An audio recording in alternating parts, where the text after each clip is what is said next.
I was on Reverb a night or two ago, and I found the anti-jazz guitar.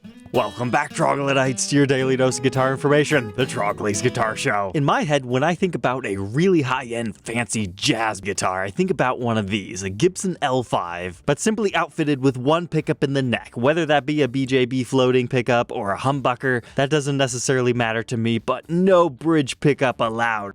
Now, that doesn't mean they don't make them like that, but to me, there's just something about that single neck pickup that works really well on those. Because let's face it, jazzy guys are known for doing all the great work on the neck position. They don't necessarily need a bridge pickup in all situations. So coming back over to our main talking piece, to see somebody do just the bridge pickup and a rockin' P90 on an L5 is just hilarious. Because now it just looks like something that you want to rock out on stage. I mean, it's got that beautiful dark wine red finish, super in your face, with all the other fancy attributes like your ABR1 bridge on your floating system, with your mother of pearl inlays. You've got your tortoiseshell pickguard with all your fancy golden bracket. You get your multi-banded binding and purfling with your frets running over top of that and then having the regular fret nibs here. Then don't forget about your curly Q down here being the opposite of the Gibson headstock. And then being met with straight up mother of pearl block inlays. And all your usual greatness up here being branded custom L5. You got your chalice with the flower coming out of it. Gonna have to deduct a couple of points for not being super fancy tuners, but hey, at least they're still gold. And that's all good enough to be featured in and of itself. However, flip it over to the back. Yeah! We've got some super figured maple back here looking very nice with that dark wine red finish. And we've got triple ply binding with a heel cap that looks seamless in this particular photo. And if that's not enough for you, we got a 3-piece maple neck with your 2 walnut laminations in the center for a total of 5 pieces. And of course, that's also figured as well. And oh, we got a black stinger back here. And apparently those are fancy tuners. These are known as Kluson seal fasts. They're very robust. The only pair I've ever tried were not that good, but they sure do look nice. I guess taking a second look at these tuners, those are pushing bushings, aren't they? Not the screwed on kind. I thought we were rocking Grovers. Now, before you roast me in the comments, I know you can still play jazz with a bridge pickup. You can just roll down your tone and get a slightly different timbre. I just can't help but love this thing. But if you want to find this one, follow my affiliate link to Reverb in the description, and then type in Gibson L5 Custom 1997 Red. It's pricey though. $12,500, and it's international, so $500 for shipping there. Offered up by 6060 Sounds. The guitar this one reminds me of is my neck pickup only Les Paul Jr. Once again, a model primarily known for being a student level grade guitar that's a rocker with only the P90 in the bridge, but this one, it's only in the neck. It's another one of those ones where it's the opposite of what you're used to seeing, and that's what makes it a lot of fun. Another episode I would highly suggest checking out if you want to see a Les Paul dressed up similar to a L5/Wes Montgomery model. The Wes Paul. That's right. LES turns to WES. And no, that's not a nickname. It's official right there on the truss rod cover. One of the cooler guitars in my collection. But I'm feeling jazzy tonight. Here's one offered by Kurosawa Music. It's listed as a Super 400, natural 2003, and oh my goodness. What are we getting for 21 big ones? That thing definitely will catch your attention. If you were asking yourself how much fancier could a guitar get, this one answers that. So what we have is abalone purfling along the binding layer, and that continues around the entire top. But where things get even more different here is, look at your pickguard. It appears to be made out of figured maple. It has the same abalone trim and the binding layers, which you don't see every single day on this model. But then we still have the regular spruce top, but it's finished in this kind of yellowed over natural. And instead of just some squigglies down here, we have our fleur-de-lis, not only on this side, but also over there. Gold hardware everywhere. It looks like our pickups might say something on it. We'll see if the other photos help us. But we've got a triple layer of binding on our F-holes. And then a whole bunch of fancy engraving down here. It looks like roses and vines. And then all our regular fanciness over here, if that wasn't enough for you. But then look, Super 400 inlays also appearing to be out of abalone. Here's a full body shot. Looks like we're going to have some fun up there. But we can start to see the other reason why I wanted to feature this one. Take a look at those edges. The jazz guys prefer spruce on the top due to tone, but they like to get fancy on the rims with probably one of the most figured maples I've seen. My preference has always not been the super pinstripey flame. I like it when it's super wide. This has all the characteristics I look for in figured maple. I suppose you could say it's got a little bit of both worlds, the wide style and the pinstripey up there, but this is your playing profile. You're going to see all that greatness.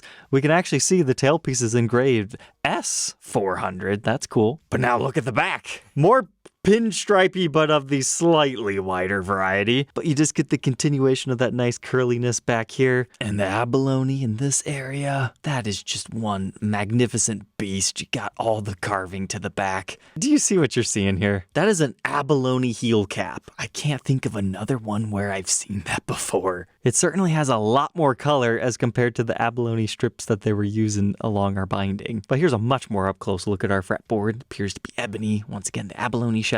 And then our headstock, a custom truss rod cover. That's pretty sweet. It might be over the top though. And then of course they threw that on for our Gibson logo and the custom emblem. This can be hit or miss. It depends on the colorations. Unfortunately, I feel that turned out too dark. However, it could just be the lighting. But then the tuner tips, they look like it's pearl, and maybe it is, maybe it's not. Typically, though, those Grover Imperials are actually pearloid, based on my experience with them. But hey, yeah, sure enough, on this photo angle, looks a little bit better for the custom emblem, but yeah, sadly, that Gibson logo is very dark. But now the big question, what does the back of the neck look like? 5 pieces maple and a stinger. It's got the big old extended headstock, and this is one of those features I love a lot. Similar to the custom emblem on the front, but they did it on the back. Again, abalone, but then you get the mother of pearl in the center just to spice it up a bit. Jazz guitars get expensive. If there was one to drop 20 grand on, I'm sure that is a very choice piece. I forgot to look closer at those pickup covers.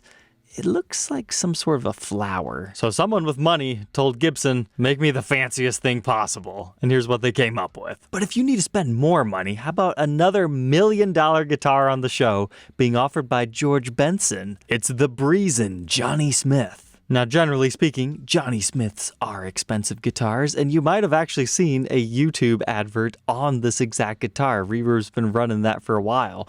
But this is an iconic guitar used to record Breezin'. The funny thing is, though, after looking at those other guitars, this one just seems so plain in comparison. 'Cause sometimes I'll get comments from people going, how could you not like this guitar? It's magnificent. It all depends on how much you've seen and experienced. Like, there are instruments created to be played, and then there are art pieces.